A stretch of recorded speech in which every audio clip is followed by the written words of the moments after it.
action is the right response to this growing challenge. We're so thankful to Walmart for its sustained commitment to honoring this mayoral leadership. And to our longtime friend and conference partner, Amy Hill. Amy, I think she deserves a round of applause. Amy, we are pleased to be in Reno to recognize your support of this effort here in your home city. As Walmart's Senior Director of Public Affairs and Government Relations, she joins us today for this annual awards announcement. Please join me in welcoming our partner and friend, Amy Hill.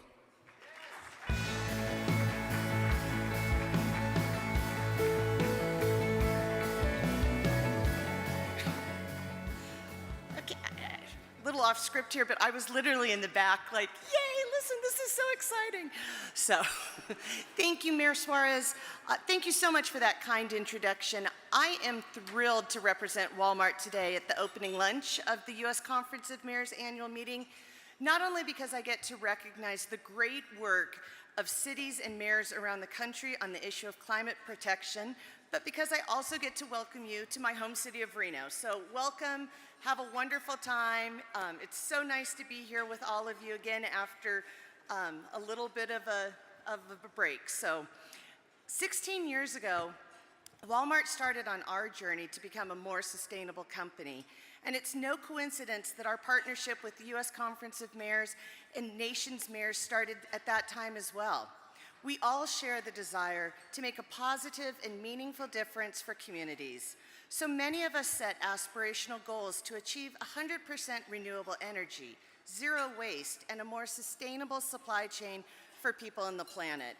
And we've made a lot of progress on climate, waste, nature, and economic opportunity for people. But it's not enough. Collectively, we must do more. What was once called climate change is now a climate crisis, and one of the greatest challenges of our time. Scientists tell us that current warming trajectory has the potential to upend food security, natural systems, infrastructure, economic growth, and human health.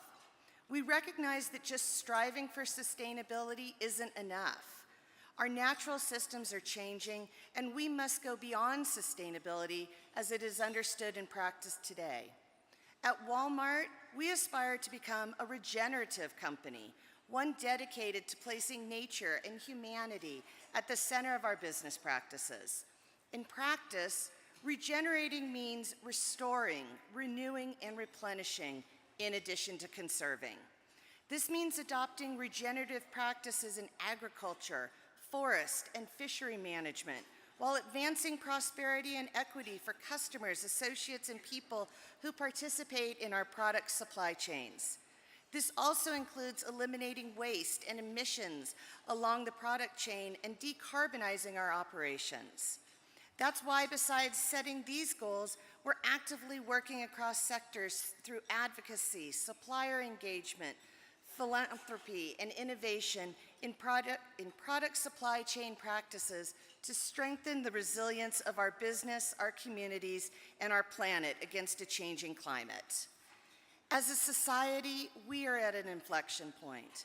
If we don't act now, we may not have an opportunity to do something later.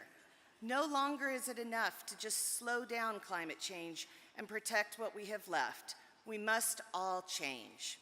That's why Walmart is targeting zero emissions in our own operations by 2040, not just in the US, but globally.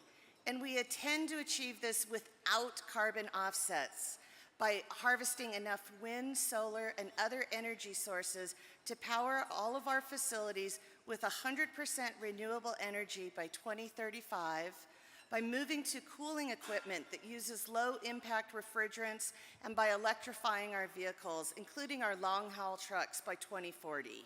These goals are ambitious, and we will need innovation and infrastructure to get there. And we will need to work with all of you, our partners in communities and cities across the country. Again, welcome to Reno. I congratulate our winners, and thank you very much to the Conference of Mayors.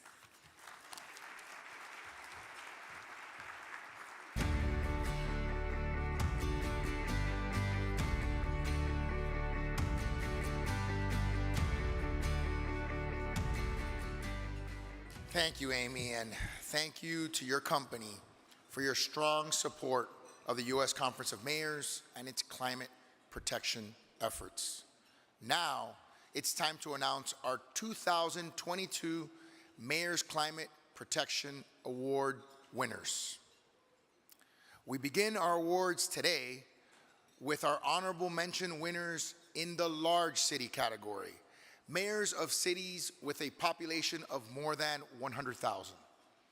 Our first honorable mention award winner in the large city category is Charlotte Mayor Vi Lyles for her Pole Vote program.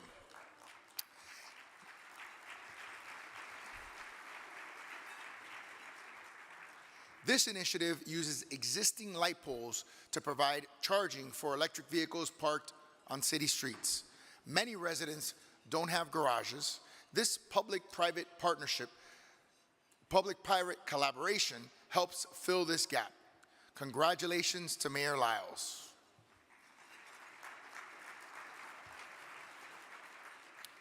Our next award winner is Denver Mayor Michael Hancock and his city's Climate Protection Fund.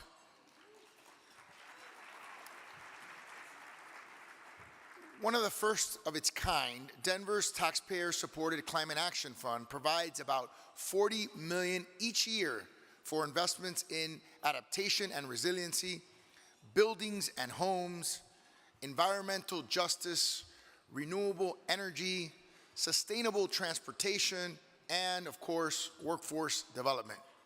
At least half of these funds must be used in climate vulnerable communities and for underserved residents. Mayor Hancock, congratulations. Our next awardee is Fresno Mayor Jerry Dyer. You brought your staff here, Jerry, huh? Who is being honored today for his citywide energy sustainability program. Mayor, thank you for your leadership. We are pleased you are here so we can honor you and your city. Mayor Dyer's program upgrades city facilities, reducing electricity use and increasing solar power and battery storage to advance the city's climate action plan. Mayor, congratulations on your efforts. Our next awardee is a U.S. Conference of Mayors past president, Louisville Mayor Greg Fisher, who is being honored today for his Cool Roof Incentive Program.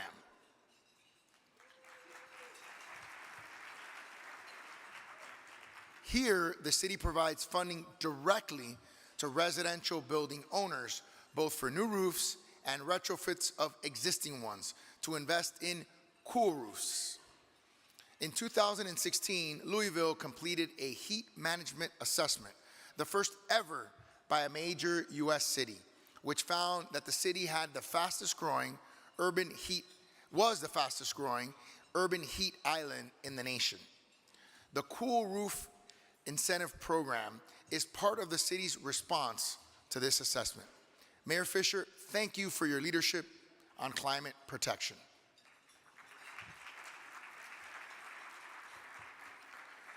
Our final large city honorable mention awardee is Washington, D.C. Muriel Bowser for her city's Affordable Housing Retrofit Accelerator. This program leverages more than $30 million in ARPA funds, along with $3 million annually from its Sustainable Energy Trust Fund, invests in upgrades to the city's affordable housing stock. The improved building efficiency means lower utility bills for owners and residents, improved indoor and outdoor air quality, and better comfort and protection from extreme heat. Congratulations, Mayor Bowser, for your leadership. With that, please join me again in congratulating our honorable mention winners in the large city category. Please note that you can read more about all of these programs in the Best Practices Report at your tables. Now we will recognize our first place winner in the large city category. You all know him as Q, Kansas City Mayor Quentin Lucas, for his Zero Fare Transit program. Mayor Lucas, please come up and tell us a little bit more about this initiative. And everyone, please join me in recognizing our good friend, Mayor Lucas.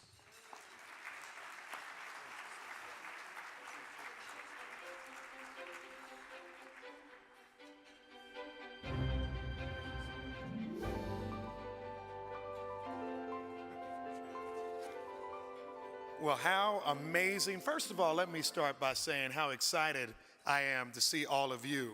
Give yourselves a round of applause for us all being back in person. I will also note my excitement because this is the first award I've won since 4th grade soccer, so it feels special for me to be in this wonderful setting. I will be quick today, but I wanted to say a few things first. It is an honor to be joining a class of mayors who are working to make our cities healthier and more environmentally friendly for all of our residents. Mayors across the country understand how vital it is to invest in clean and green transportation systems, especially to address challenges like a changing climate and polluted air, particularly in our poor neighborhoods. Kansas City is proud to be a public transit city. Over the past several years, and in an uncertain time, when it would have been easier to slice transit budgets or delay transit projects, Kansas City has doubled down on our commitment to provide zero-fare transit to all Kansas Citians. We have committed to upgrading our entire city-owned vehicle fleet to a low or no emissions fleet, and we have secured local and federal funding to expand our fare-free Kansas City streetcar in both directions. So it's a good time to be in Kansas City. But what I'm most proud of is the fact that our first of its kind zero-fare transit initiative is being awarded today and is not just stopping in Kansas City. We've seen in places like Boston new initiatives that are looking to do a program much like this one. And as it grows, I encourage all of you to reach out to us, to visit Kansas City, to see the work that we're doing. So why do we care about this program? Why did we work so hard to have this program in Kansas City?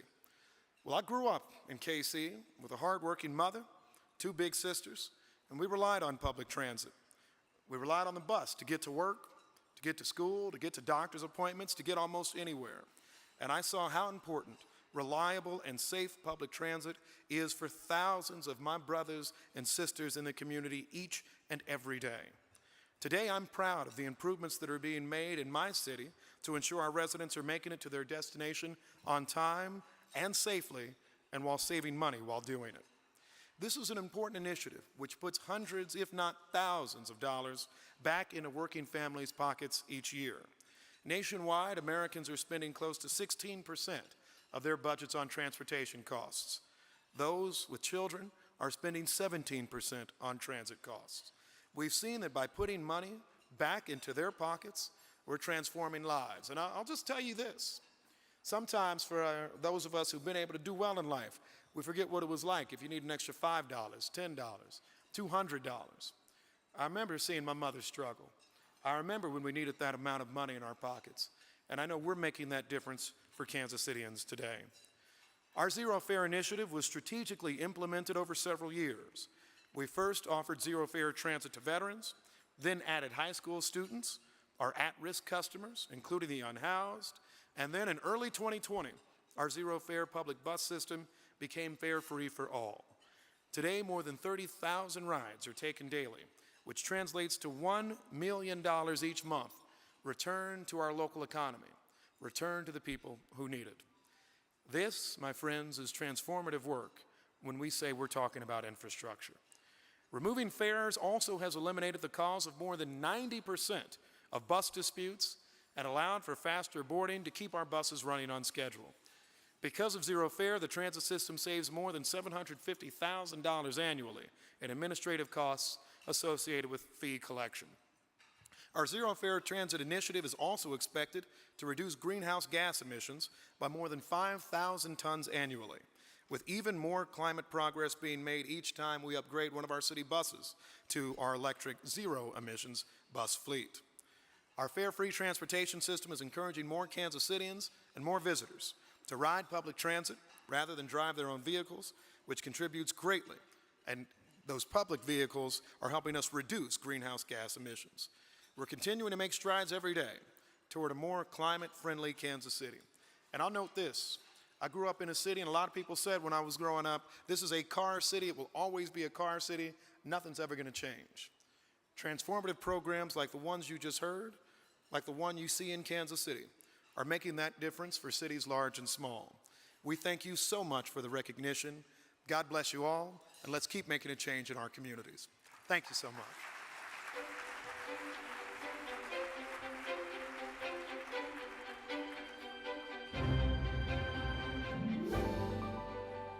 Great job, Mayor. Now I'd like to recognize our honorable mention winners in the small city category. Our first small city honorable mention winner is Goleta Mayor Paula Perotti. She is being honored today for her city's strategic energy plan, a roadmap to 100% renewable electricity and regional resilience.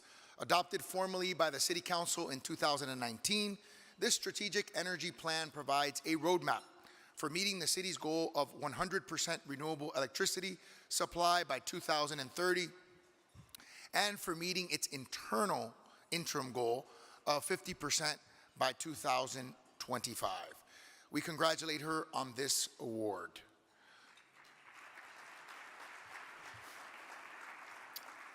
Our next awardee is Littleton Mayor Kyle Schlachter for its South Platte Renew. This program is led by the cities of Littleton and Englewood. These two cities jointly own and operate the state's third largest wastewater treatment system, serving about 300,000 customers and generating about 500,000 cubic feet of biogas. Called the Pipeline Injection Project, wastewater biogas is converted into renewable natural gas. It is then injected directly into Xcel Energy's natural gas pipeline, delivering enough natural gas for about 1,700 homes. Our congratulations to Mayor Schlachter.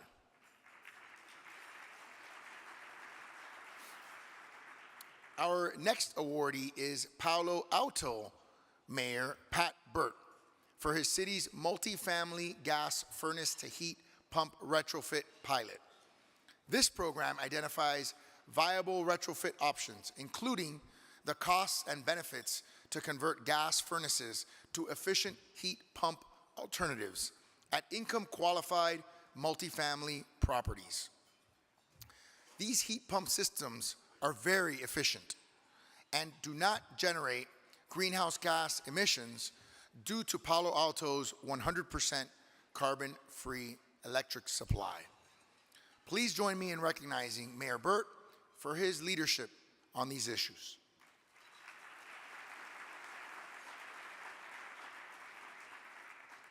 Our next awardee is Redmond Mayor Angela Burney for her city's, what was that? That sounded like a bird. Okay. For her city's climate vulnerable assessment. Partnering with regional experts, the city completed this assessment specifically to inform its climate preparedness programs and better understand the populations most vulnerable to climate change. It will now guide the city's efforts to preserve natural resources, reduce emissions to net zero, and create a healthy, equitable, and resilient city. And it will help integrate its preparations and preparedness efforts into city operations. Mayor, thank you so much for your leadership on these issues.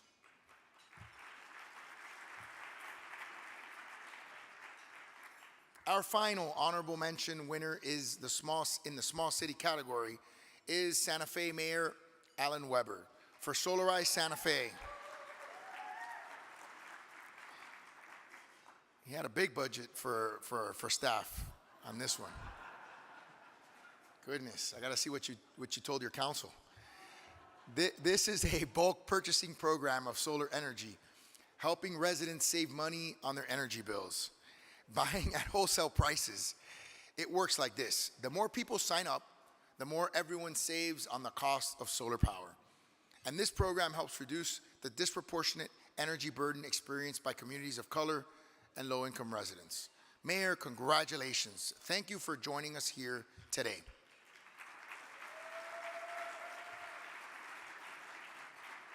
By the way, I want to thank all of you for being so enthusiastic and clapping throughout these awards. It makes me feel good and not like I'm repeating or just monotonously reading a script in front of me.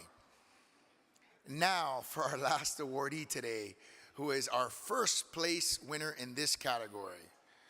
Suisun City Mayor Pro Temp Alma Hernandez for her citywide energy infrastructure and efficiency program.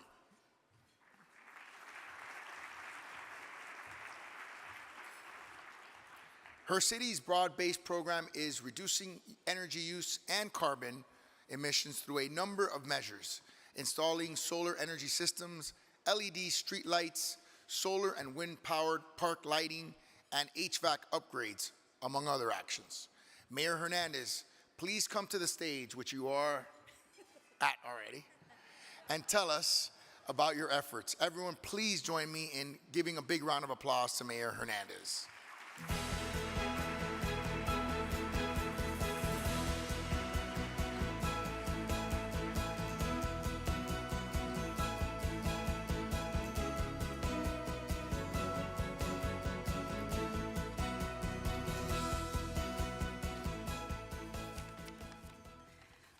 Thank you so much. I'm so excited to be here. Honestly, I was trying to take a sneak peek from behind there because I don't come across a lot of small cities that come out and can too. I feel like we need a hashtag small cities can too in making a difference in climate change. So I want to recognize all of you who were honorably mentioned today.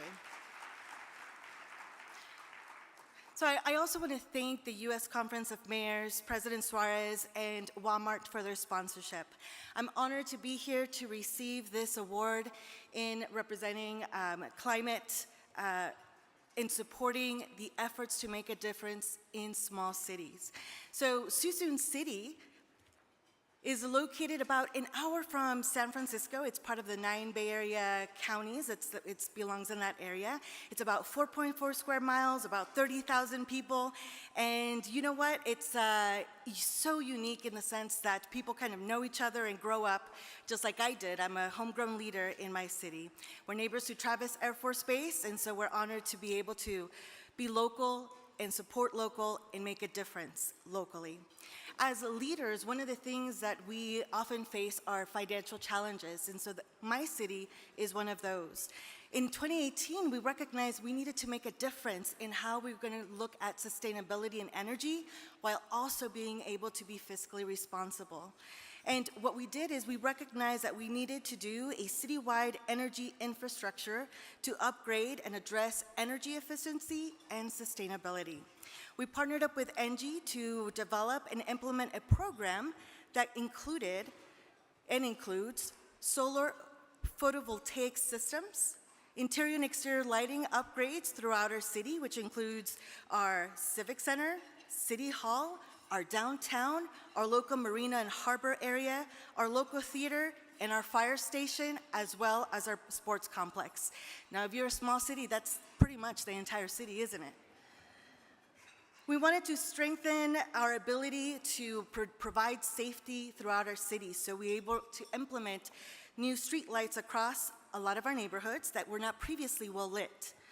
We had also off-grid solar and wind-powered lighting throughout the city in various neighborhoods, and we were able to replace 20 units of end-of-life HVAC equipment and thermostat upgrades.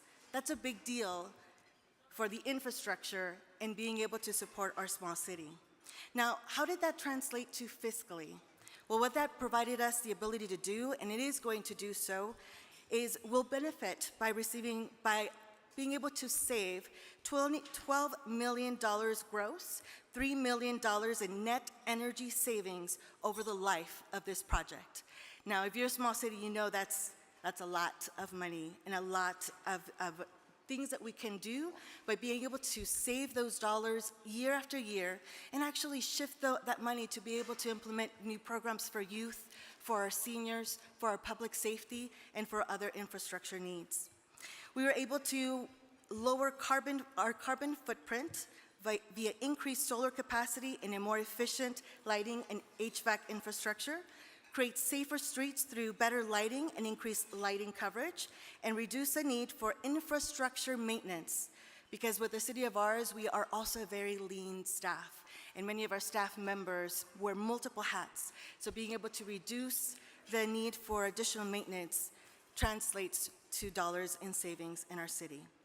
Now, one of the things that we are really proud of is that we recognize an opportunity to understand that as leaders, especially local leaders, one of the most important things that we can do is to create and decide on strategic implementations to our city that will outlive our time in service as an elected official.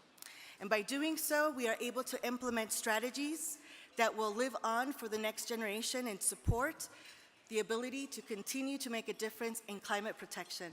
Once again, I'm honored to be here. Thank you so much for this award and honor.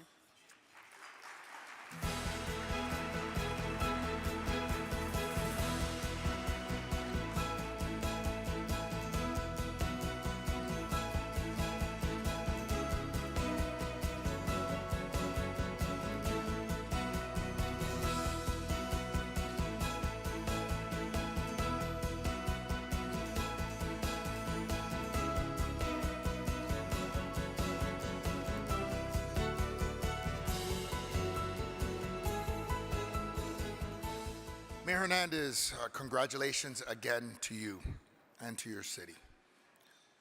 And please join me in recognizing all of our 2022 Mayor's Climate Protection Award winners. Thank you for all you do. Thank you for all of what you do to work to help us achieve a more climate-friendly and sustainable future. It is now my pleasure to introduce the mayor of the great city of Chicago, Lori Lightfoot.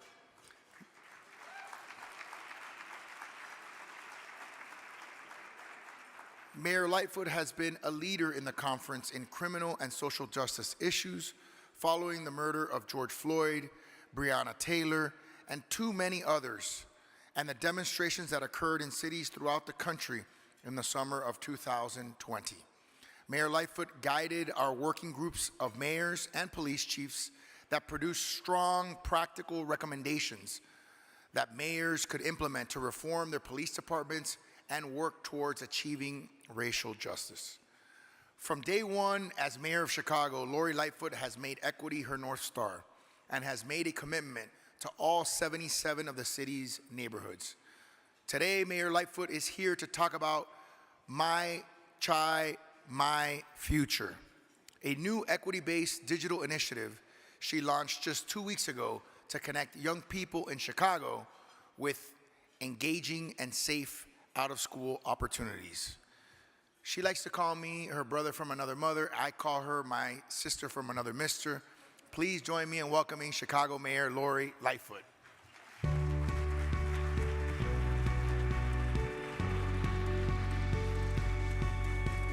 Thank you very much, Mayor Suarez, and good afternoon, everyone. I am going to talk about an initiative that we just recently launched in Chicago to make sure that young people are connected to safe, productive activities in or out of school time. But before I get started, I want to acknowledge that today is National Gun Violence Awareness Day, and this weekend is Wear Orange Weekend. And given a steady increase in gun violence in our cities, as well as the recent mass shootings in Uvalde and Buffalo, this year's observance really has special importance. In Chicago, we are taking a number of efforts to highlight the day and the weekend. In addition to holding several events, we are launching a coordinated social media campaign to get city staff involved in wearing orange. And our city hall will be orange all weekend, serving as our orange landmark. The color orange has special significance in the city of Chicago, as it was a color that Hadiya Pendleton's friends wore in her honor when she was shot and killed in our city some years ago at the young age of 15, just 1 week after performing at President Obama's second inaugural parade in 2013. Hadiya's friends chose orange because it's a color that hunters wear in the woods to protect themselves and others. Since that fateful day in 2013, orange has become a color that demands action to end gun violence. And I'm wearing orange today, as many of the fellow mayors are, and I encourage you to support this important effort by also wearing orange. For mayors, the increasing gun violence in our cities is the priority. And I know we are all dedicated and doing everything that we can to address this public health challenge. And let's continue to work together to address this pressing challenge. Wear orange today and throughout the weekend. Now, violence prevention requires us to invest in our communities and the lives of our residents. And I hear all the time, as many of you probably do, that there's not enough for our young people to do. Well, we can't erase decades of disinvestment in a moment. But what we absolutely must do and can do is connect our young people up to safe and productive activities so that they can spend their out-of-school times being enriched, being nurtured, and being supported. That's why today I'm excited to tell you about Chicago's latest effort to connect our young people to safe and enriching spaces where they can develop their talents, they can be around enriching and loving adults, and really nourish their God-given potential. Last month, we launched an app for my administration's signature youth initiative called My Shy, My Future. Now, I'm going to encourage all of you, take out your phones, go to your app store, and look for My Shy, My Future, and download it. And we'll do a little demonstration in a moment. 2 years ago, we started this initiative with a simple idea for a youth engagement program that had a vision statement at that time that was only 3 lines long. And the name My Shy, My Future was branded by our first ever Youth Advisory Committee. Since that initial idea, My Shy, My Future has grown into a comprehensive and collaborative ecosystem filled with opportunities available to all of Chicago's teens and young adults, regardless of their neighborhood, identity, ability, income level, or immigration status. My Shy, My Future connects every young person to a variety of engaging, safe, and out-of-school experiences to cultivate their talents and their passions, as well as build relationships and develop their emotional and physical well-being. During the pandemic, we noticed that a large percentage of users were accessing the My Shy, My Future website through their phones. We wanted My Shy, My Future's experiences, resources, jobs, and more to be readily available in their fingertips, particularly in those areas of our city where there is a broadband and Wi-Fi desert. That's why we decided to begin developing an app. The app, which builds on our commitment of $150 million in investment in Chicago's youth programming, and I believe is the only municipal app of its kind, features 7,000 programs, events, and jobs, development partnership not only with city departments, but over 250 community organizations. So literally, there are hundreds of activities, 7 days a week, every week, for young people to connect up to. The user tells the app their age, interest, and location. And the app then gives them a live list of opportunities that fit their information, all without tracking or storing their data to ensure privacy. Teens can also share programs with friends or over text or social media. And organizations can create accounts, add their youth opportunity information, and publish immediately to both the My Shy, My Future website and the app. So let me show you what this looks like. Can we cue up the video? Let's hope.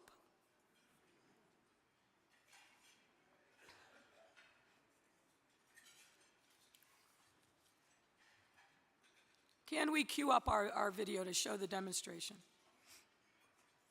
We're having technical difficulties. Okay. All right, I guess we're not showing the video. However, if you go to the app, what you're going to find is this. Literally hundreds of opportunities all over our city based upon zip code. Young people can curate that at their leisure. If you want to drum, if you want to dance, if you want to do photography, you want to do beats, and you can connect up with other people who have like interests. It's important to note that this app was designed for and by youth. From very early ideation stages to the development and even marketing of this app, there are fingerprints and voices and dozens of Chicago teens represented throughout. So I hope you take the opportunity to download the app, go to the App Store, and anyone who has information and questions, I'm here to answer them.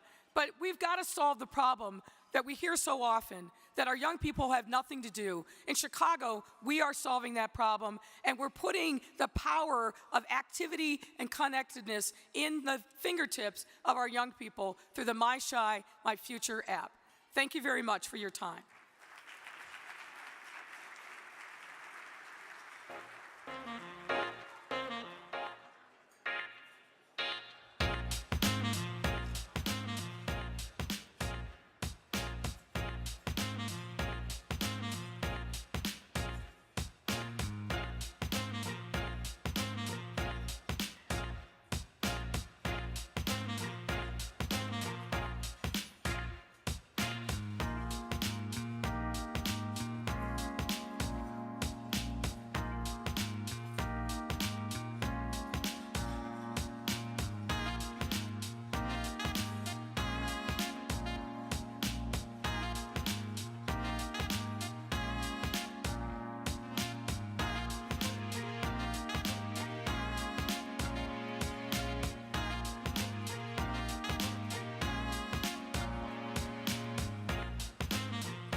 Thank you, Mayor Lightfoot.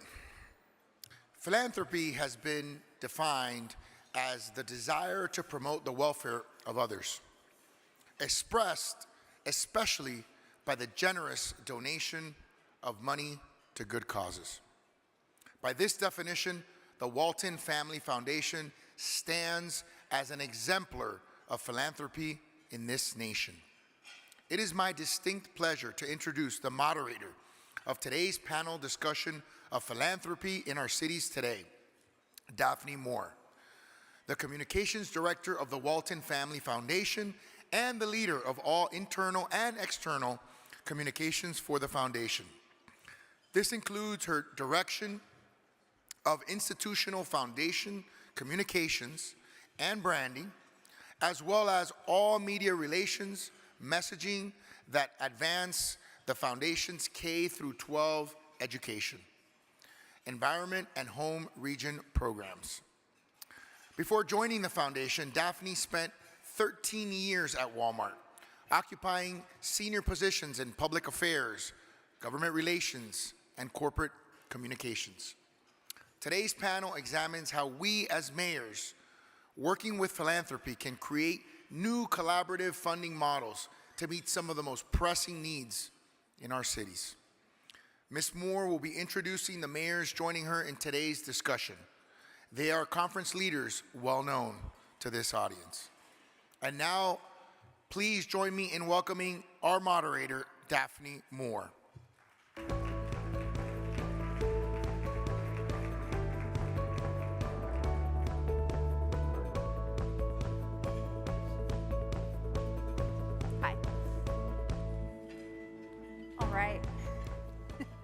Good afternoon. Thank you for that introduction, Mayor. And I will quickly tell you who I am not. I am not the head of the foundation. Our executive director, Carol Stern, was on her way here yesterday, and like so many of us, ran into some travel troubles. And so I send her regrets. I bring her regrets. She was really excited to be a part of this panel. I'm joined by Mayor Kate Gallego of the City of Phoenix, who has hit the ground running with the conference since taking office. Thank you for joining us. And I'm also joined by your former conference president, Mayor of Louisville, Mayor Greg Fisher. So thank you for being here. We had a third member of the panel, Mayor Stephen Reed of Montgomery, who I believe is also somewhere in transit today. So again, thank you for joining us for this important conversation. We want to talk about how philanthropy, government, business, how we can all work together across sectors. And it's something that's really important for our foundation, because we're a 35-year-old foundation, and while we're clearly related, we are separate from Walmart, the company. We were founded by Sam and Helen Walton and are today governed by their children, their grandchildren, and their spouses. And really some of the projects and the impact that we are most proud of and that has been the most lasting is the result of partnership across sectors. And so we think about the work in coastal Louisiana that has brought together global environmental NGOs with chambers of commerce, with shrimpers, with oystermen, all working to rebuild wetlands to protect not only nature, but the economy. And then I can't follow the Climate Protection Awards without recognizing the city of Fayetteville. It's also in our backyard of Northwest Arkansas. One of the first winners of the Climate Protection Awards for a regional trail system that has today become an artery through 6 communities, providing alternate transportation, recreation, uniting unique downtowns, unique cultures, and driving the economy, and has led to the creation of more than 300 miles of trails in our community. So it's just really exciting to see what happens when we can all work together and leverage our strengths. So I want to start with both of you. The pandemic has made it clear that, if we didn't already know this, that the problems that we're trying to address, no one sector really has the solutions and can bring about lasting change. So talk about the past few years and how you've worked with other sectors, with business, with philanthropy. I'll start with you, Mayor. Wonderful. Phoenix Mayor Kate Gallego, pleased to be here with you. At the beginning of the pandemic, I think we all remember how difficult it was to source different types of equipment.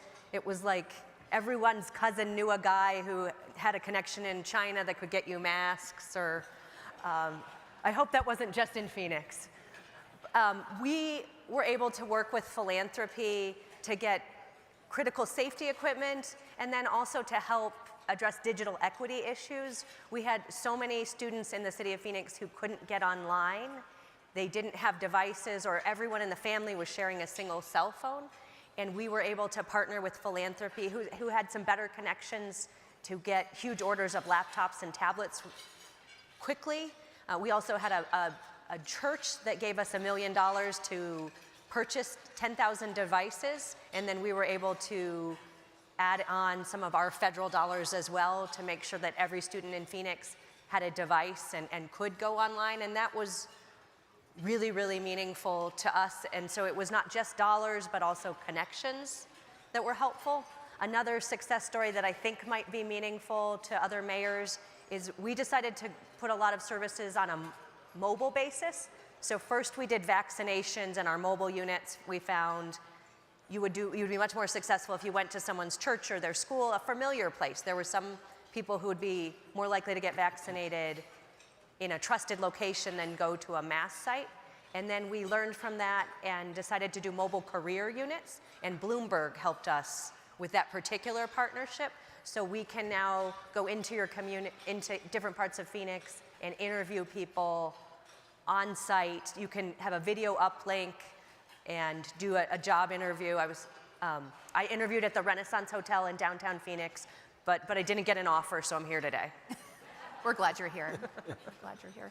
Mayor I'll Fisher, take a different reflection. approach on that and talk about public safety, because one of the things that we saw in my city and almost every city in the country in the middle of that first pandemic summer was a rise in gun violence. So it led to a lot of interest in our community in what we were doing to decrease gun violence through our Office for Safe and Healthy Neighborhoods.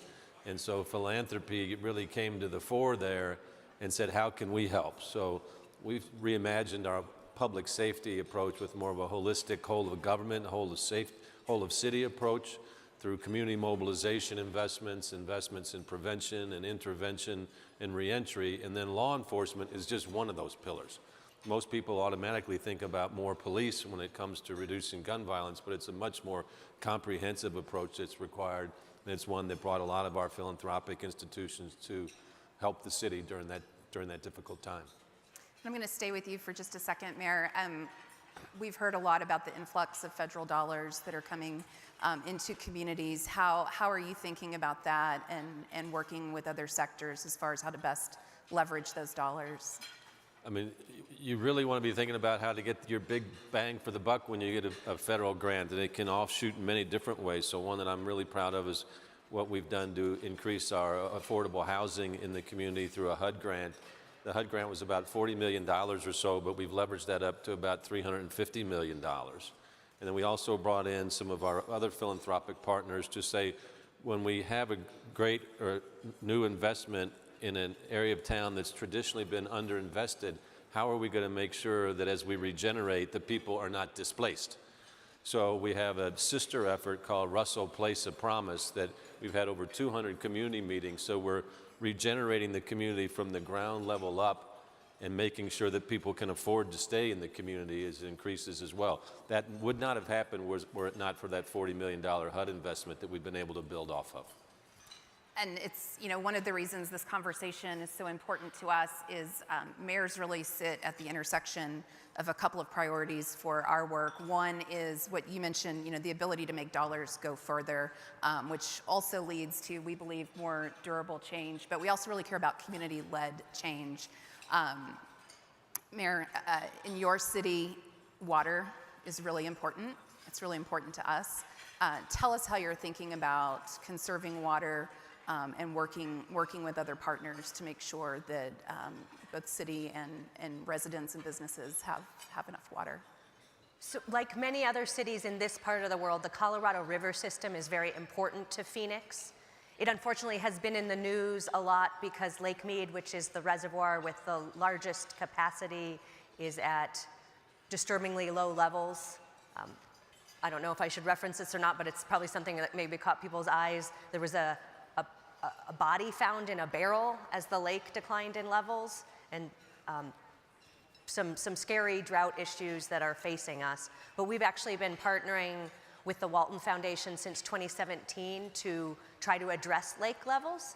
It was a unique partnership that included the City of Phoenix, the Gila River Indian community, and a few other stakeholders, where we were able to provide support to the Gila River Indian community to leave more water in the river, and then that shores up the system for all of us. And I think the Walton gift, which was $1 million, was important financially, but also brought a bunch of stakeholders to the table and just different attention than we might have gotten without Walton. And then Walton, it's not just financial, but there's also people who have deep expertise in the area.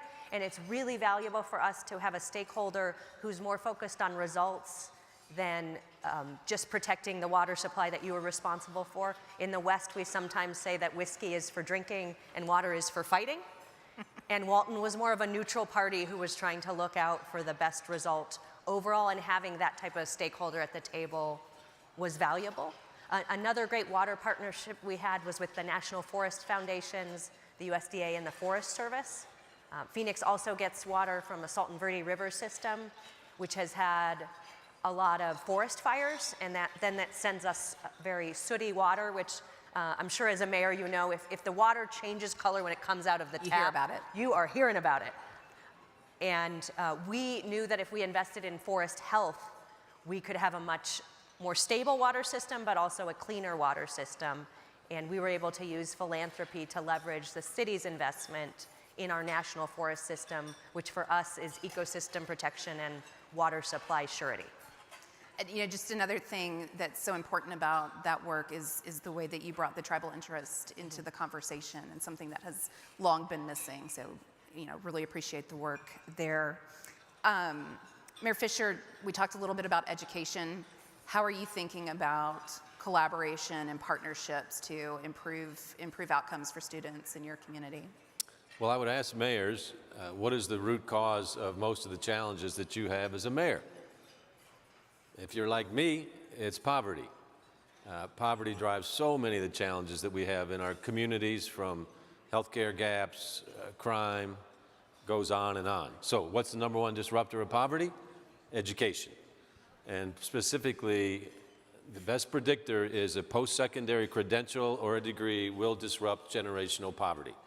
So the question for us as mayors, whether you control your school systems or not, how do you use our ability to convene everybody in our cities, from businesses to understand what their needs are, to healthcare providers, to working moms, to say, how do we move through this so that we can get more post-secondary success? So we created a Cradle to Career program where there's no child left behind. One of the reasons I ran for a third term as mayor was to make sure it was fully funded. So now every child, every graduate of our public school system, we have about 100,000 kids in our public schools, every one of them now has a promised scholarship. There is no financial constraint to getting a post-secondary degree or a credential. The city's role in that was one as a consciousness elevator around fairness and equity, that every child should have the future that is bright and full of opportunity. And that means we got to help our under-resourced families. When you think about most of the children of the people in this room, if your kid has a problem, you probably can help get them out of school time help or mentoring or tutoring. That is not the case with our low-income students.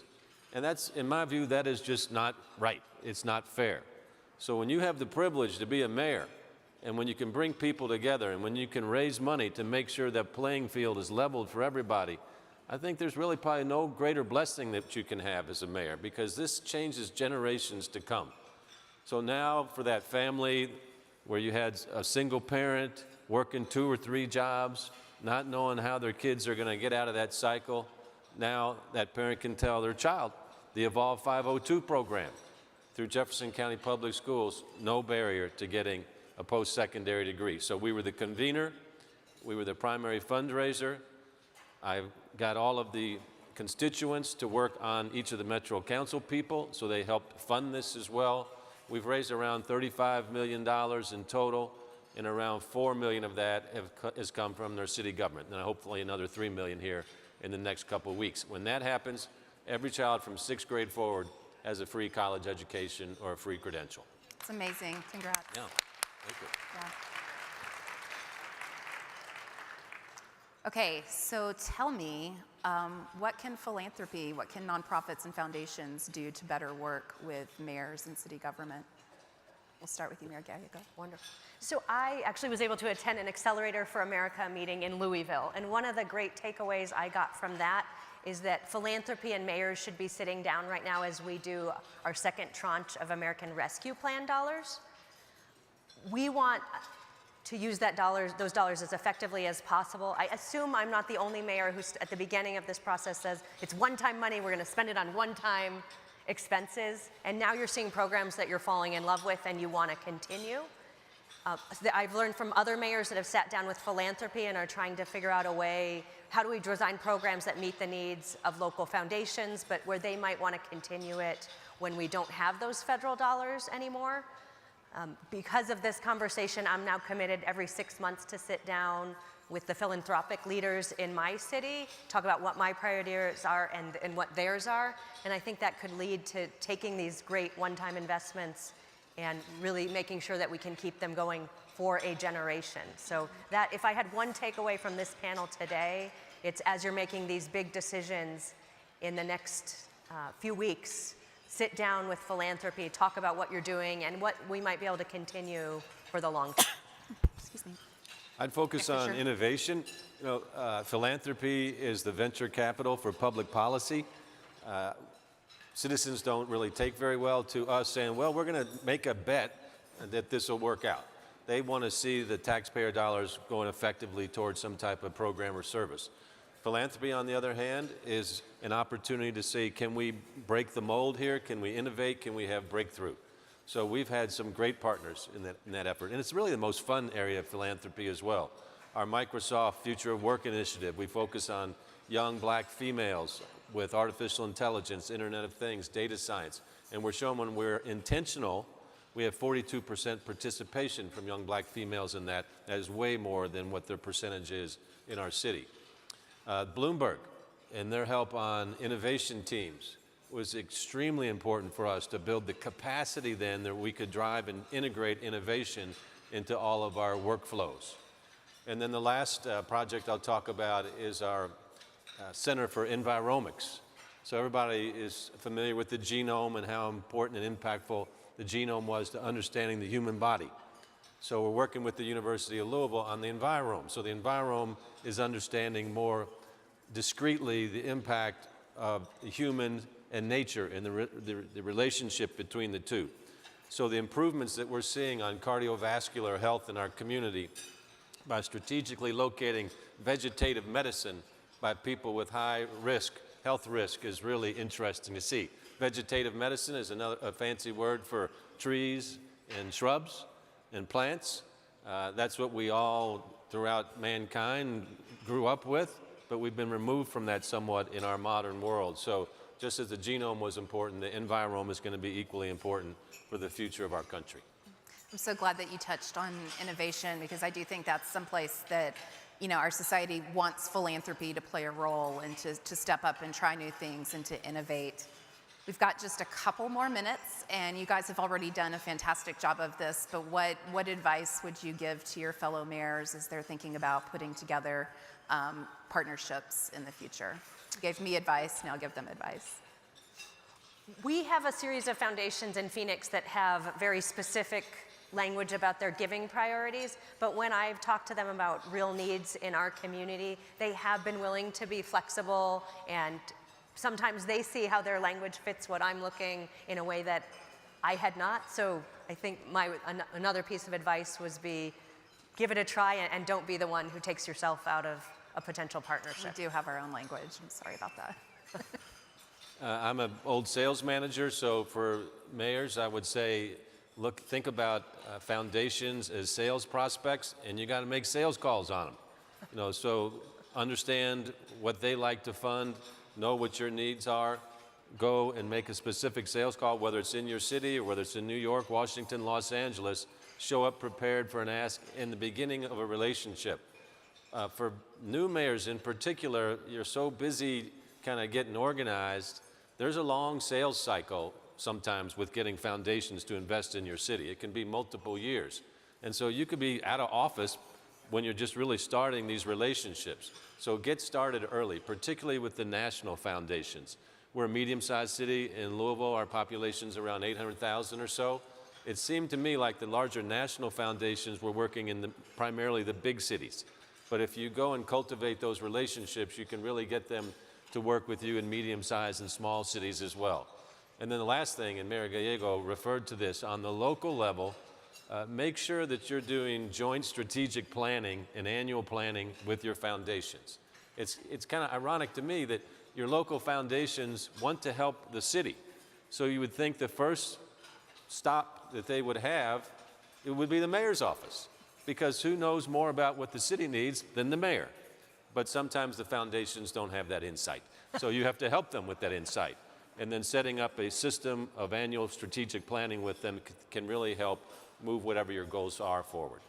Thank you. I mean, I think there's just no doubt that right now we're in an all hands on deck moment. And so to have the ability to partner with cities and with other sectors, I think is so powerful. And I thank you both for joining us for this conversation. Thank you all. Thank you.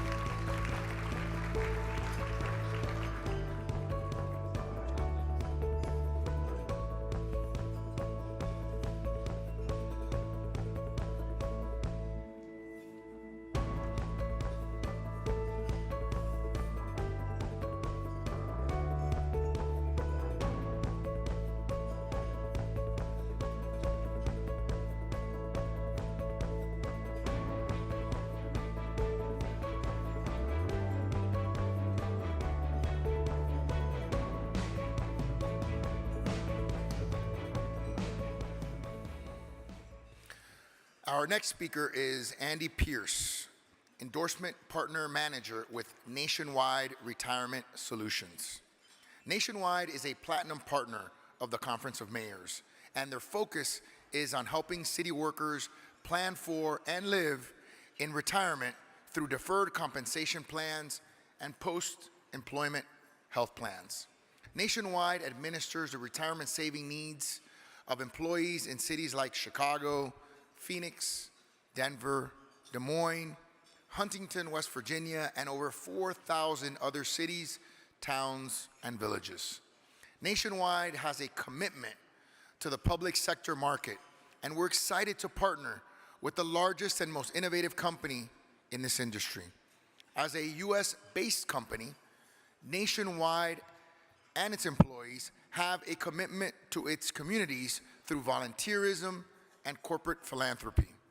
Employees donate time and dollars to important causes and charities, including the American Red Cross, Feeding America, Nationwide Children's Hospital, and the United Way. Mayors, please join me in welcoming Andy.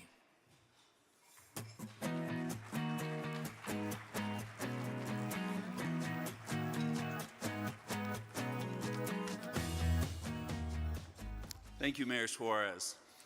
Thank you, Mayor Shivi, for inviting us to your beautiful city, and thank you to all of you for welcoming me in this weekend.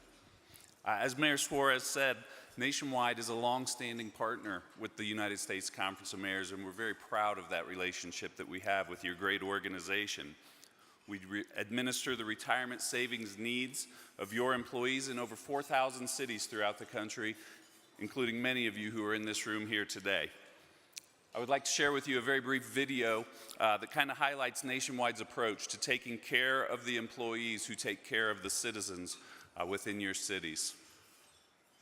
Plan sponsors always need the right thing at the right time. The right insights to help weather a twist in the economy. The right guidance to understand a complicated rule change. The right partner who's there anytime you need them. The right tools to simplify complex topics. When it's time to choose a retirement plan provider, look to Nationwide. We go above and beyond to do the right thing at the right time, so participants get better experiences and you get a better partner. It's more than helping plan participants. It's building strong, lasting relationships, and we deliver in 3 distinct ways: better participant experiences, administrative simplicity, and values that translate to service.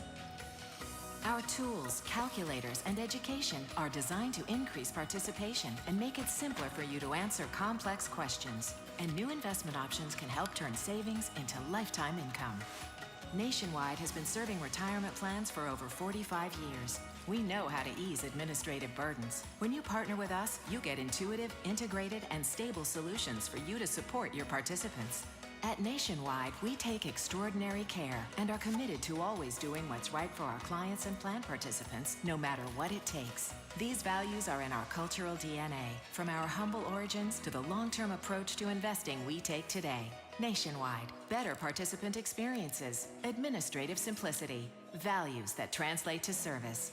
We're committed to delivering the right thing at the right time.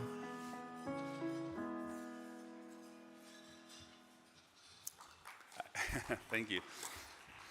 I had kind of written a little bit of a script and some speaking notes, and I had some talking points about Nationwide and what we do, how we do it, awards we've been given. But I feel at this point, most of you know who Nationwide is. You sing along with the song. As I said, many of you, we're going to get there. Tom leading it. Nationwide. Perfect. What I wanted to say today off script is truly how appreciative I am and how humbled I am to be a part of your meetings, not just today, but previously when I was with you in Miami, Washington, D.C., etc. Getting to sit at the table with you, speak with you, hear the things that are going on in your cities, the awesome responsibility that you all have to your communities. It truly does give a little bit of a perspective to what I do. I suffer from a mother who thinks I'm wonderful and tells me how great I am. but it's a very small thing that we provide within your cities compared to the things that you have to deal with on a day-to-day basis. So I just want to say, again, I'm honored to be a part of that and be a partner with you. And as far as Nationwide is concerned, the one thing that I would say is I know you have serious issues that you're dealing with on a day-to-day basis, and retirement planning for your employees is going to be low on that list. It's certainly not going to be the fire that needs to be put out first. But I do travel around and I meet with you in your offices, with your staffs in your offices. I do get a lot of feedback about employee retention and acquisition, and Nationwide can help you with that. And while this might not be something that's on the front burner for you, I would encourage you to go back to your towns and cities, speak with your city managers, your HR offices, and ask them about your retirement plan. For those of you who are partners with Nationwide, we sincerely thank you for that partnership. And for those of you who are not, we would love the opportunity to talk to you and explain to you how we can help the employees within your towns. So I want to thank you again for allowing me to be here today. Thank you, Tom, for the invitation. I'll point out I will be here all weekend. Look forward to mingling with more of you. I've been keeping score today. Hugs are about 52 for Louis Watson and 2 for me, so that seems way out of line. But you guys all know Louis. He does a great job bringing me around and introducing you to you. I appreciate you taking that time, and I look forward to seeing you throughout the rest of the weekend. Thank you.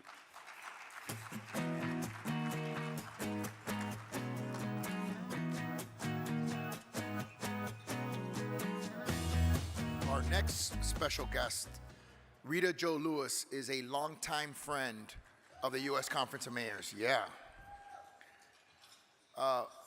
She has 25 years of professional experience in international, legal, and business affairs. She was recently confirmed as the president and chair of the board of the Export-Import Bank of the United States, the first black woman to hold that position. Yeah.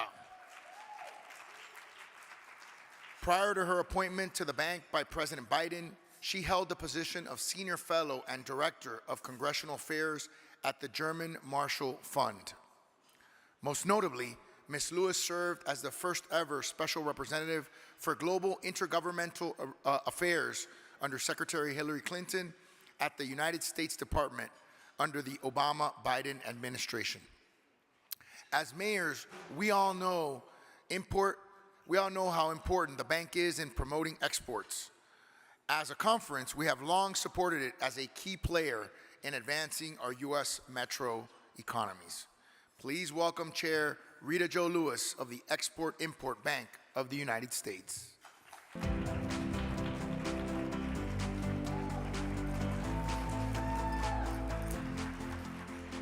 Thank you. I think I hear some of my friends out there. Mayor Suarez, and to the leadership here and the trustees, and to Tom Cochran and his team, I just want to say thank you very much. Again, I am so excited to be here at the 90th annual meeting of the U.S. Conference of Mayors with leaders of local communities from around the country. I'm also honored to have the opportunity to participate in this lunch session with His Excellency Marquez, the President of the Republic of Colombia, Mayor Gallegos, and others. I'm delighted to be able to speak to you today for a few minutes about the importance and opportunities in our new initiatives at the Export-Import Bank of the United States of America. As the President and Chair of EXIM, as many of you know, it was established 88 years ago, and that EXIM has played a critical role in fostering economic opportunity for U.S. companies and our workers. EXIM is a United States government agency that supports local job creation by providing financing for U.S.-based exports, both goods and services. We primarily offer loan guarantees, direct loans, working capital for small businesses, and insurance products. And you know we fill the gap left by private sector financing so that America's companies can win more sales and ultimately be more competitive in a crowded global marketplace.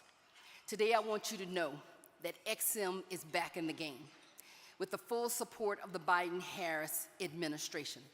From the day I was sworn in, a little over 80 days ago, I have made deepening XM's partnerships and collaborations one of my top priorities. So along with mayors around the United States to cabinet ministers from around the world, we've hit the ground running, building awareness for the new financing tools that XM is offering, specifically expanding America's manufacturing capacity and supporting exports of clean and renewable energy techniques. In my time with you today, I want to highlight 3 key priorities for US XM. The first is strengthening America's supply chain. You heard the Vice President in her remarks talk about the President's ability to ramp up the domestic production and exporting in critical sectors like advanced manufacturing of products like semiconductors and renewable energy products. We know that decades of underinvestment, the COVID-19 pandemic and recent global events have exposed long-standing holes in America's supply chains. Insufficient manufacturing capacity, the erosion of the United States export industrial base, and competition with China and other countries have all contributed to this problem. President Biden has been clear that solving these challenges require all the tools in the U.S. toolkit, including the Export-Import Bank. And so that's why we are prioritizing addressing these longer-term weaknesses through a whole-of-government commitment that arose from President Biden's executive order.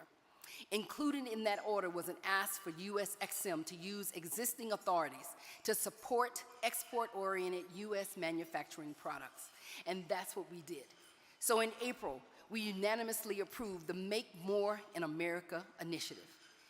We have used this new financing tool to make available XM's existing medium and long-term loans and loan guarantees to export-oriented domestic manufacturing products with special incentives for key sectors critical to America's economic security and XM's mission.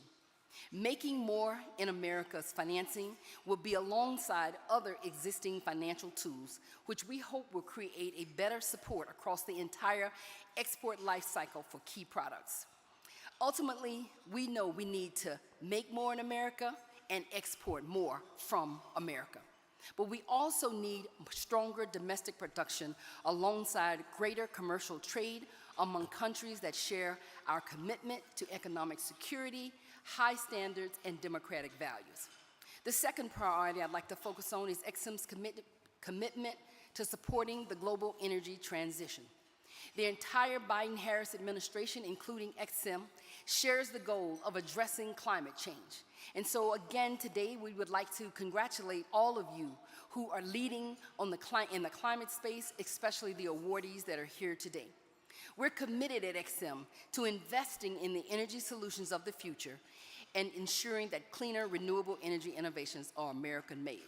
XM has several programs that America's clean tech companies should consider using. Our environmental export program, our China and transformational export program, and the new Make More in America. So we would love to hear about the projects in their pipelines from the businesses in your community. And finally, I'd like to spend a few minutes to discuss XM's efforts to compete with China. I'm a firm believer that economic security is national security, and national security is economic security. And competing with the People's Republic of China is one of our main economic and national security challenges.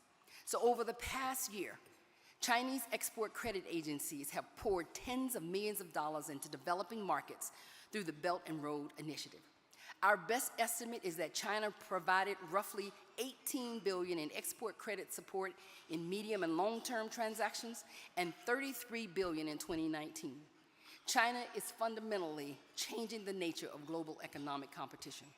We know America's companies, especially small business, need every tool at their disposal to keep pace. And that's why Congress tasked US XM with launching our China and Transformational Export Program to advance the comparative leadership of the United States with respect to China and to support United States innovation through competitive financing. We especially are looking to support and make available more financing in cutting-edge areas like energy transition, technology, and healthcare. The goal of this program is not to match China dollar for dollar. in a race to the, because that's a race to the bottom. Rather, it provides a key to new resources that American companies can use to compete and to win. Our China program, we are folding into the broader whole of government strategy to combat China, like the President's Partnership on Global Initiative. So in closing, I firmly believe that XM can and must play a vital part in helping build a better America. I'm deeply committed to expanding our outreach and building a broader coalition to support America's exporters, and that is what has brought us here today. At every step of the way, we know we need your help. We need more champions and ambassadors getting the word out about how XM can help America's businesses. And mayors have a vital and critical role to play. I have already, in a few short weeks, have had the opportunity to be in Ohio, in Columbus, in Atlanta, in Los Angeles, and now here in Vegas. And in each and every step of the way, meeting with mayors and leaders in our local community. We firmly say your fight for the economic viability of your city is our fight, and we want you to please join us. We at USXM stand ready to fight with you so that your companies can win more global sales and win in the global marketplace. Thank you very much.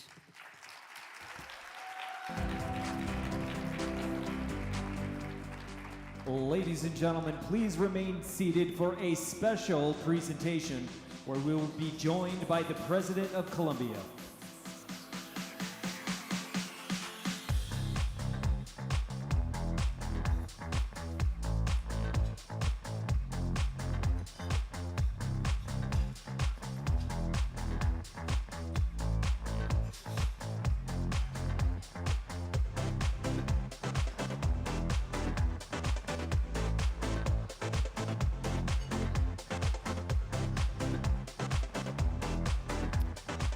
Thank you, President Lewis. Now I am greatly honored to introduce our next speaker.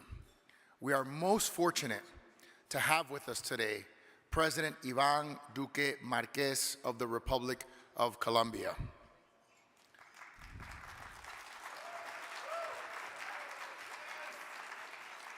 President Duque has been in office since August of 2018. President Duque joins us during a historic time as we commemorate the 200 years of diplomatic relations between the U.S. and Colombia. President Duque was recently in Washington, D.C., and met with President Joe Biden to demonstrate his steadfast commitment to our close cooperation in the hemisphere. In their joint statement commemorating our bicentennial partnership, President Duque and Biden outlined the need for our governments to protect democracy by advancing our broader drug policy strategy, combating terrorism, demonstrating a respect for human rights, creating a regional declaration on migration and protection, and ensuring an equitable and green recovery to the COVID-19 pandemic. President Duque's actions to provide humanitarian and refugee relief efforts and temporarily protected legal status to nearly 1.7 million Venezuelan migrants has drawn praise from leaders around the world. I can tell you on a personal level that the president is an inspiration to me. He's a friend. We came into office around the same time. I remember meeting him in Miami, where he has a large constituency, when he was president-elect, and he asked me to come to his inauguration, the first and only time that I've been in Bogota and in Colombia, and certainly not the last time that I will be in Colombia. But I can tell you the very unique thing about the day of his inauguration, which was very similar to the day of my inauguration, was that it rained cats and dogs. But he, ever the classy person that he is, was able to continue. And I think it's a metaphor for our public service. There are rainy days, there are difficult days, there are days of adversity. But if you stick with yourself, if you believe in yourself, if you believe in the authenticity of your message, you can pierce through the bad weather and have a beautiful rainbow of a future. So please join me, put your hands together in welcoming the President of the Republic of Colombia, Iván Duque Márquez.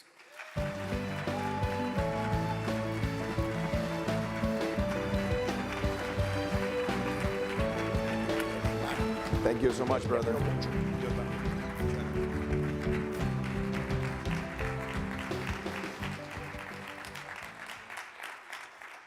Thank you so much. It's a great honor for me to be in this great gathering, in this Mayors Conference of the United States of America. Thank you, Mayor Suarez. Thank you, Mayor Shivi. Thank you, Tom, for inviting me to this great conference.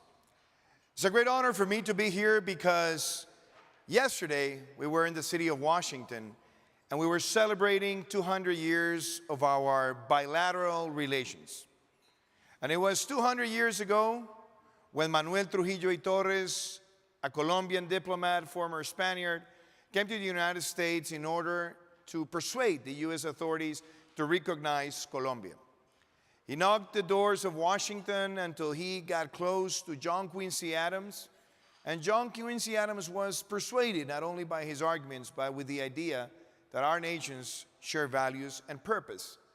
And it was President Monroe at the time who recognized Colombia, and Colombia became the first former Spanish colony in the Americas to be recognized by the United States as a republic. So we're celebrating this amazing journey.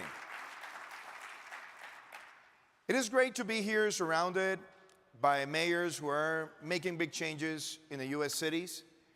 And what I want to share with you today is why Colombia. Why Colombia should be a partner of your cities, of your administrations. Why Colombia shall be a partner of the small, medium, and large businesses that are under your constituencies. And the reason is because we also share a value, and it's the value of resilience.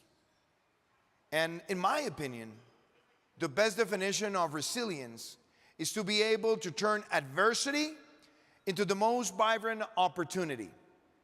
And that is a value that is in the United States of America present every day.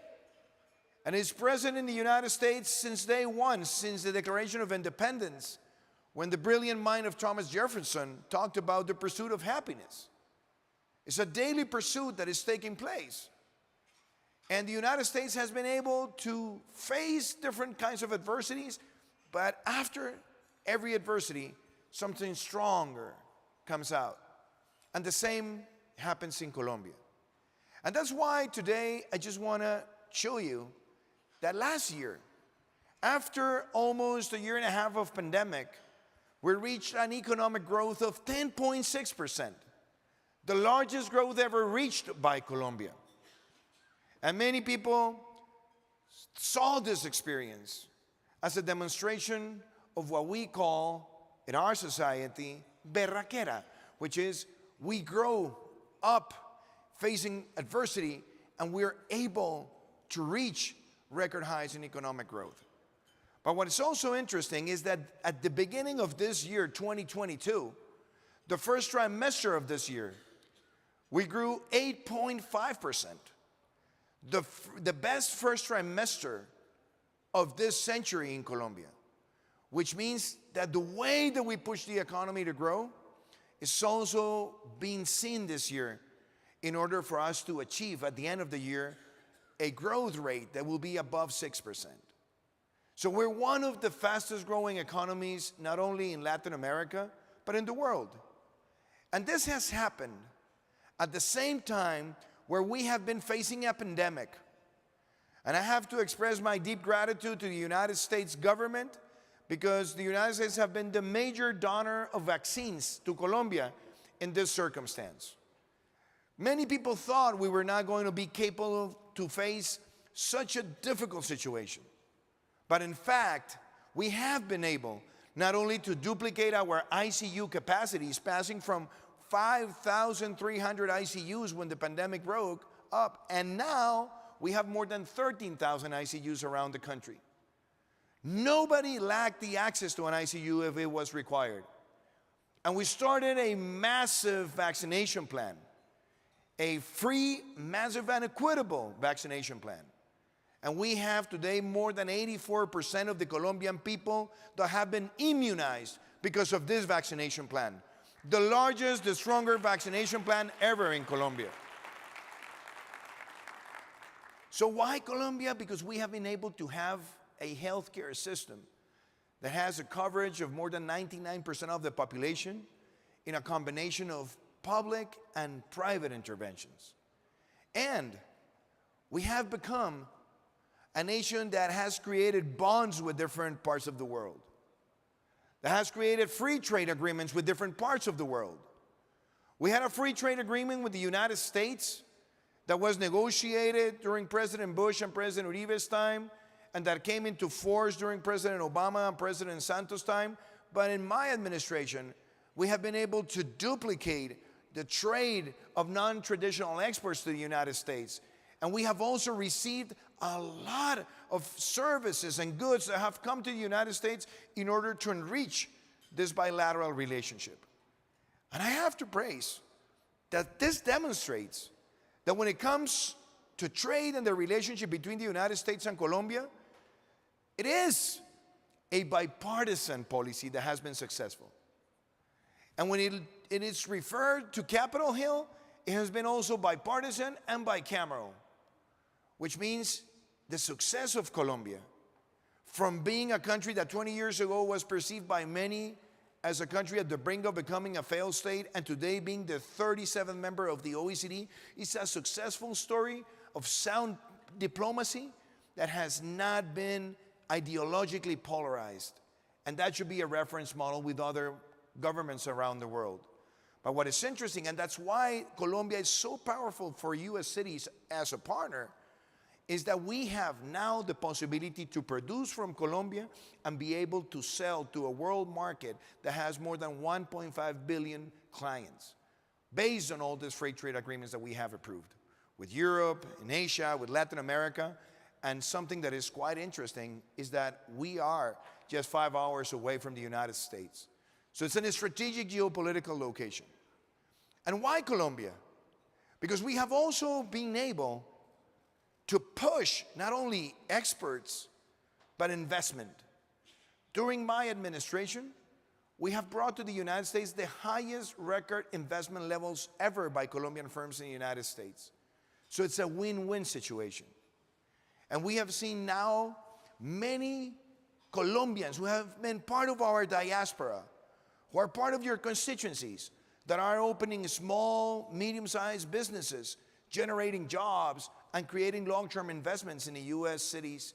And that is also a demonstration that our people that are here in this country are also actively participating in economic activities. And why Colombia? Because we have been implementing a strategic infrastructure. In the midst of a pandemic, we decided to launch the equivalent of our New Deal, and we call it Compromiso for Colombia. We launched it in July 2020, and we brought public investment, private investment, and we created an environment to accelerate public-private partnerships. And you know what makes me feel very proud? That 2 years after such a difficult circumstance, we're going to be inaugurating, in terms of new roads, the equivalent in the same amount of kilometers of what we did during the first 30 years of concessions in Colombia, demonstrating what we're capable of. And the images that you see here are pretty much telling. You see this tunnel. This tunnel is called the Tunnel of La Línea. 100 years of discussions, of planning in Colombia. Many of our fathers and grandparents talked about whether this was going to be possible or not. When I took office, when I assumed office, it had only a 45% advance in just 10 years of construction. but we inaugurated the Tunnel of La Línea in 2020 in the midst of a pandemic without knowing if we were going to have vaccines, because it's the demonstrations that we Colombians continue what we start and we finish fast, and we want to demonstrate the work what we're capable of. And the other image that you see here of this great bridge is the crossing of the Central Mountain Corridor of Colombia, the largest infrastructure project ever. 25 tunnels, 31 bridges, more than 40 kilometers of highways, 2 central management units, and is conceived as the most important infrastructure project ever made in Colombia. You can also see Puente Pumarejo in Barranquilla, the thickest bridge in Latin America.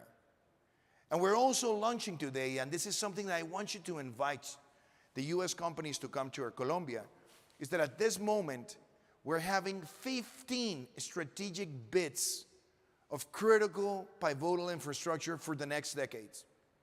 We want the US companies to participate in these bids. We're talking about airports, we're talking about highways, we're talking about bridges, but we're also talking about the navigability of rivers, where many of your cities have a lot of experience, and we're also talking about something that is going to be critical, infrastructure to contain the effects of climate change. Such is the case of the project called El Canal del Dique, close to the city of Cartagena. Why Colombia? Because it's a land of opportunities for this kind of projects. But something that is also interesting is that Colombia has also become a leader in the energy transition in Latin America. When you look at this map, you can see here on the white side of the map what we had on installed capacity of non-conventional renewable energies at the time I took office. That was August 2018. We barely had 28 megawatts of installed capacity. And we decided to do smart regulation, to create conditions for investors, to call investors from different parts of the world and come to Colombia. And what we have today is that we're going to close this year, 2022, with more than 2,500 installed megawatts of new capacities, which is 100 times what we had 4 years ago. And the next big push,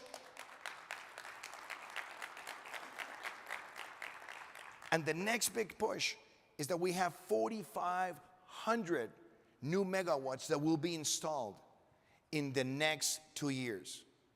This is a place to be, but the important thing is that this energy can also be turned into green hydrogen. And that green hydrogen can be also exported from Colombia because we'll have excellent capacity. And that means Colombia can become a net exporter of green hydrogen to US cities if we do the right connections with our entrepreneurs. This is just an image of what's also happening in La Guajira. This is the greatest, the biggest wind park that has been ever installed in Colombia. We inaugurated a few months ago, and with this, we're going to have 25 more of this nature in a region that never had this kind of opportunities.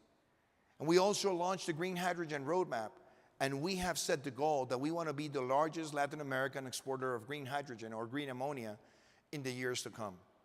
Why Colombia? Because it's also critical to support the energy security of the Americas. But why Colombia? Because Colombia has been the fastest growing electric vehicle market in Latin America and the Caribbean. In many of your cities, electric cars are being produced.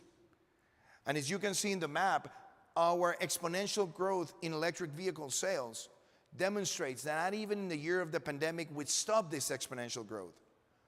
But what it's also telling is that at this moment in time, we have become the country with the largest green transportation electric fleet in Latin America when it comes to public transportation in Colombian cities. And we have now the biggest cargo fleet run by electric vehicles in Latin America and the Caribbean. It's another opportunity that we can build together. And why Colombia? Because we have been able during this administration to reach record highs in house sales, but focused also on the poorest of the poor. When we looked at what we have achieved, we have allowed more than 800,000 Colombians to become owners of their own place, their own house. They have become landowners. And what is interesting is that 61% of the beneficiaries of the subsidies that we have instituted for families to become landowners have been people that have only less than 2 minimum wages of income. And that has been a social transformation in Colombia. Many people used to say that young people don't buy houses in our country, and we have demonstrated that 41% of the beneficiaries of these subsidies are people between 18 and 28. So why Colombia? Because it's an opportunity for your companies to invest in this exponential growth of the housing sector. And why Colombia? Because we are seeing now the buying of materials from the United States. Think about what could happen if we had more brotherhoods between our cities, on our companies, and we were able to take this advantage for the future. And why Colombia? Because we have seen that we can become the Latin American Silicon Valley. We introduced reforms in order to expand broadband. And we have been now entering into a circuit where we're going to expand 5G networks. We shut down the 2G, 3G, we have consolidated 4G, and we're passing to 5G pretty soon. And we have already 70% of the Colombian population that are now having fast-speed internet, either mobile or domiciliary. And we have also become a strategic hub for U.S. companies when it comes to web services. Either it's Amazon, if it's Microsoft, if it's Google, or any other company, we have seen them locate in Colombia in order to provide those services to the Latin American market. So we can clearly be strategic for your cities and your entrepreneurs who are developing apps, who are developing new technologies that can be applicable to edtech, health tech, agri-tech, fintech, you name it. It's a land of opportunity.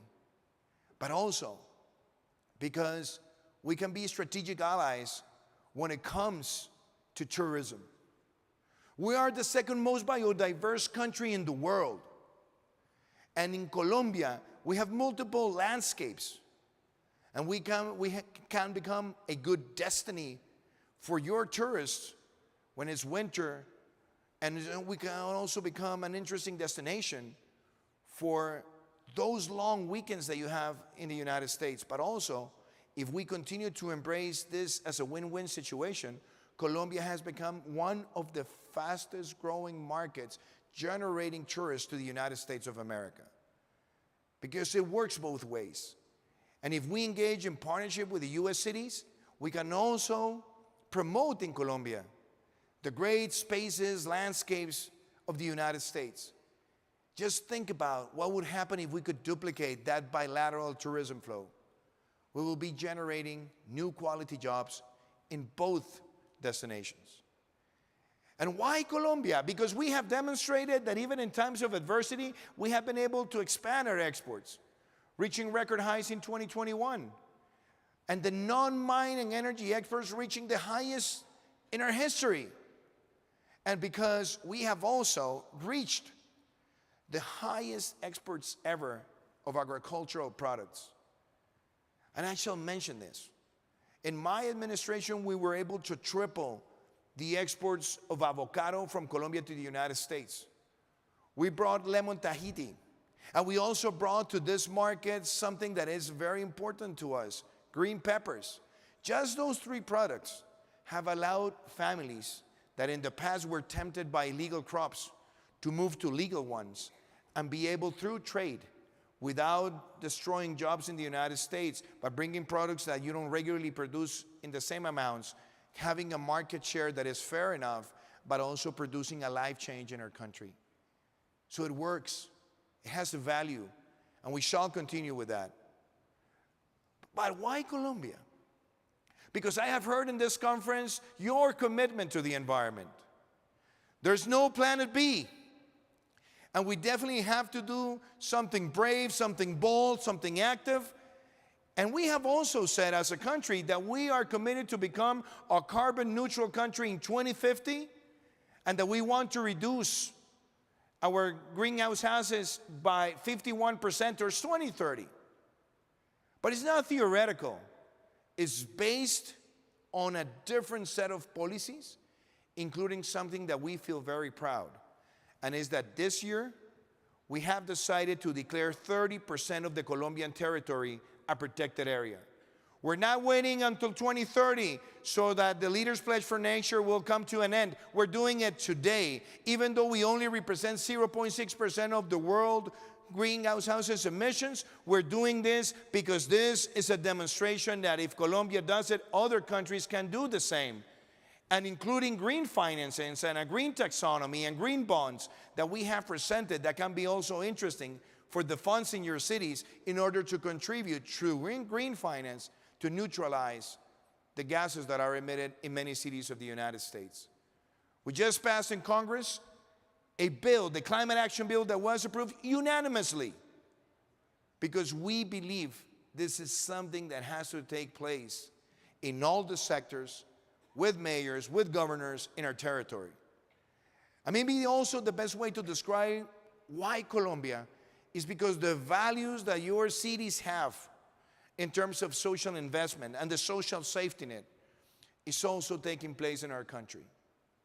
In my administration, we have been able to pass from 3 million households that were recipients of government assistance for people that were either in the emerging middle class affected by the pandemic or poorest of the poor to 11 million households today, the largest social investment ever in Colombia's history, keeping also the aggregated demand in place and being capable of deterring a negative impact from inflation that is coming from around the world.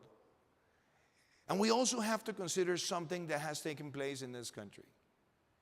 This is a country of migrants. I lived in the United States of America almost 14 years of my life. Our 3 children with Maria Juliana were born in the United States, and they are Colombian Americans. And as many Colombian Americans, we know that when we go to another country and we're received with open arms, with opportunities, we can excel based on our talent and capacities. And Colombia has done the same with the Venezuelan brothers and sisters. We have embraced 1.8 Venezuelan migrants in our territory, and just this week, we granted the first 1 million temporary protection status cards to those Venezuelans, the biggest humanitarian act and peace act in a Latin American country in recent times. That demonstrates that if we embrace those brothers and sisters and give them opportunities, that if we allow them to be visible, to have the access to a job, to a bank account, to be able to enter the healthcare system, they will positively change their lives. And let me just tell you that many people said that that unpopular decision that we made was going to harm the labor market. Many people vetted for that to happen.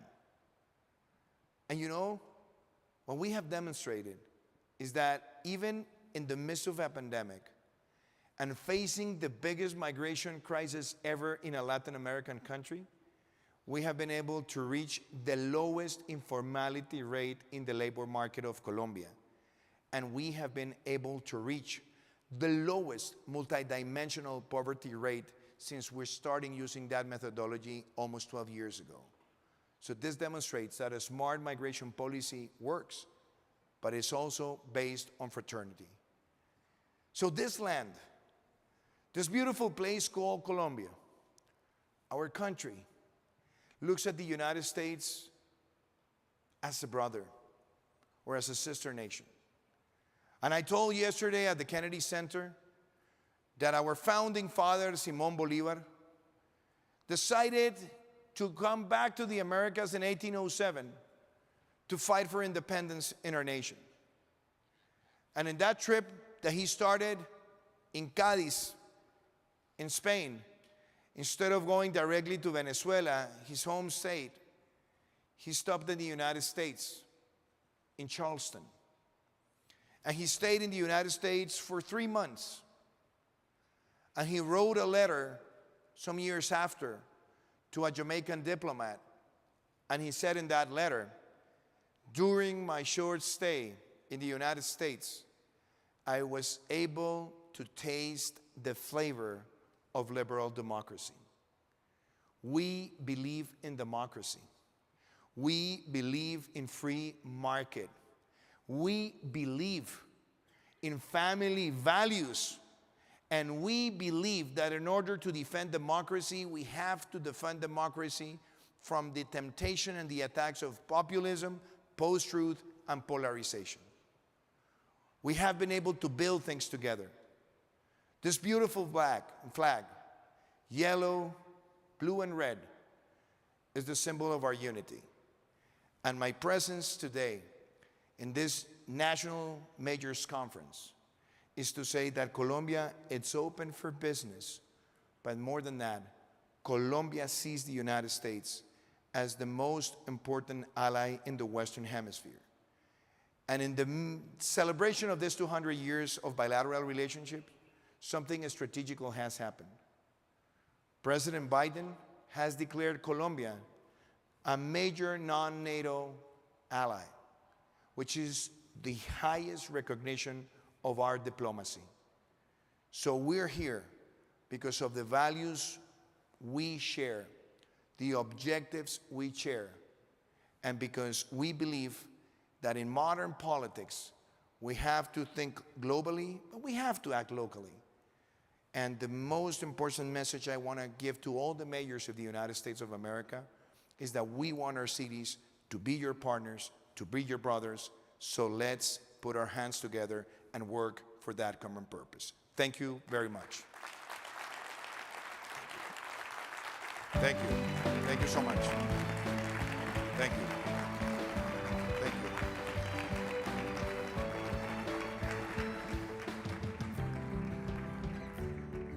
you. Incredible. How inspiring, Mr. President. It's really a true honor to have you here with us and for taking the time to fly all the way over here from Washington, D.C. and from Colombia. It's really an honor and a privilege to be able to have your presence here.